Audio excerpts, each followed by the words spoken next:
দর্শক আসসালামু আলাইকুম। লিওনেল মেসিকে ছাড়া বড় ব্যবধানে বিধ্বস্ত হলো ইন্টার মায়ামি। বিস্তারিত জানুন পুরো ভিডিওতে। এমএলএস-এর গুরুত্বপূর্ণ ম্যাচে সকালে ওয়ালান সিটির বিপক্ষে মাঠে নামে ইন্টার মায়ামি।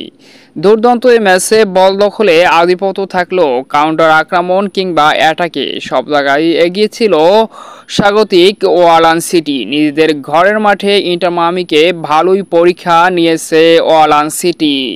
4 গোলের ব্যবধানে রীতিমতো উড়িয়ে দিয়ে মায়ামিকে দুর্দান্ত এক জয় তুলে নেয় ওয়ালান সিটি, যেখানে ম্যাচের ফার্স্ট মিনিট পরেই অর্থাৎ দ্বিতীয় মিনিটই গোলের দেখা পায় ওয়ালান সিটি। এরপর যদিও 5তম মিনিটে ব্রাইটন দারুণ এক গোল করেছিলেন ডি বক্সের বাইরে থেকে আগুন গতির স্বরে 1-1 সমতায় ফার্স্ট হাফ কাটলেও দ্বিতীয়ার্ধে ইন্টার মায়ামি খেয়ে হারিয়ে ফেলে। প্রতিপক্ষর একের পর এক অ্যাটাকের কাছে বারবারই বিধ্বস্ত হয় মায়ামি, যে কারণে 50, 58 এবং 88তম মিনিটে আরও 3টি গোল খেয়ে বসে ইন্টার মায়ামি। পরিশেষে 4 গোলের ব্যবধানের রীতিমতো বিধ্বস্ত হয়েছে ইন্টার মায়ামি ওয়ালান সিটির কাছে।